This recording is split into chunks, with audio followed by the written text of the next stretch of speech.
बिस्मिल्लाहिर्रहमानिर्रहीम। अस्सलाम वालेकुम। हम सैयद तारिक शहर लखनऊ से आप देख रहे हैं यूट्यूब चैनल दृष्टि का प्रोग्राम मेरी आवाज़ सुनो। बात निकलेगी तो दूर तलक जाएगी। लोग कांग्रेस की बर्बादी का सबब पूछेंगे। ये भी पूछेंगे कि मुसलमान 55 साल में इतने बर्बाद क्यों हैं। उंगलियां उठेंगी दलितों की तबाही की तरफ और फिक्रे भी कसे जाएंगे। 75 साल आज़ादी के तो हो गए, हम लोग कहने को आज़ाद भी हो गए, मगर हकीकतन अगर देखा जाए तो आज़ादी ये सिर्फ इस तरह रही कि सफ़ेद पोश हुक्मरानों से भूरे हुक्मरानों के हाथ में रस्सी थमा दी गई। गुलामी का पट्टा भी हम लोग के गले से उतरा नहीं। वही बर्बादियां, वही तबाहियां अभी भी मौजूद हैं। भगत सिंह, अशफाकुल्ला खां ऐसे ही नहीं कहते थे कि हिंदुस्तान आज़ाद हो जाने के बाद भी आज़ाद नहीं हो पाएगा, क्योंकि हिंदुस्तान के अंदर वो मानसिकता मौजूद है जो हिंदुस्तान को ग़ुलाम बना कर रखेगी। और आज हकीकत बात यह है कि हिंदुस्तान पूरा ग़ुलाम बना हुआ है, किसी न किसी अंदाज में किसी न किसी का ग़ुलाम बना हुआ है। न कोई डेवलपमेंट हुआ। डेवलपमेंट में ये देखें कि हिंदुस्तान और चाइना दोनों टक्कर पे थे, आज़ादी से पहले भी, आज़ादी के बाद भी। आज जो है चाइना कहाँ पहुँच गया, हम हिंदुस्तानी कहाँ पहुँच गए। हमारी इकॉनमी इंपोर्ट बेस रही, चाइना ने एक्सपोर्ट बेस इकॉनमी बना ली। आज चाइना दुनिया का सबसे ज़्यादा रिजर्व रखता है, इंडिया कहीं उसका मुकाबला नहीं कर सकता। कांग्रेस को कहने को तो बहुत है कि हमने बहुत कुछ किया, ये बनाया, वो बनाया, फलां बनाया, ढिमका बनाया, मगर अगर देखा जाए तो सिर्फ पॉलिटिकल पार्टीज को ही, पॉलिटिकल लीडर्स को ही फायदा हुआ। बीजेपी पे इल्ज़ाम लगाना बहुत आसान है। अपनी कमियों को छुपाने के लिए बीजेपी पे इल्ज़ाम लगा दो, समाजवादी पे लगा दो, बहुजन समाज पे लगा दो, वो बीजेपी वाले कांग्रेस पे लगा दें, समाजवादी पे लगा दें। ये नूरा कुश्ती चल रही है और चलती रहेगी, कभी ख़त्म नहीं होगी।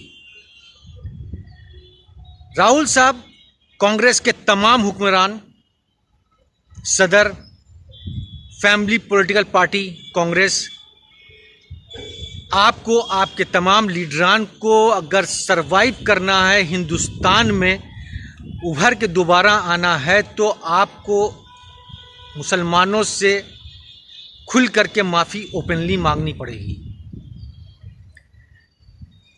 काशीराम ने बहुजन समाज पार्टी आपसे अलग कर दी और समाजवादी पार्टी के मुलायम सिंह के ज़रिए मुसलमान को अलग कर दिया। अब आपके पास रहा क्या? अपर काट बीजेपी में चला गया। अब आपके पास है क्या? सिर्फ झुंझुना हिलाने को और अपनी मिल्कियत बचाने को। तो जब तक आप मुसलमानों से माफ़ी नहीं मांग रहे हैं तो आप भूल जाइए कि आप हुकूमत में बीजेपी को टक्कर दे पाएंगे। ये अल्लाह ताला ने योगी जी, अमित शाह, मोदी साहब को नाफिज किया है। ये आपकी हस्ती नहीं है, हम मुसलमानों की हस्ती नहीं है, ना किसी हिंदू की हस्ती है कि किसी को इस पोस्ट तक पहुंचा सकें। इनको बुलाया है, इनको यहाँ पे पहुँचाया है अल्लाह ताला ने आपका हिसाब किताब करने को कि 55 साल में आपने जो कुछ हंगामे किए हैं, जो कुछ साजिशें की हैं, जिस तरीके से मुसलमान को बर्बाद किया है, जिस तरीके से देश को बर्बाद किया है, जिस तरीके से देश को खोखला किया है, सब उजागर हो, सबके सामने आए। जिल्लत उठाने से बेहतर है कि आप माफ़ी मांग लें, दलितों से माफ़ी मांगें, उनसे अपील करें, तो हो सकता है कि ऊपर वाला आपको माफ़ कर दे। क्योंकि आप भले दुनिया को कुछ भी बताएं, मगर ऊपर वाला तो दिलों का हाल जानता है। जो जैसा करेगा वैसा भरेगा।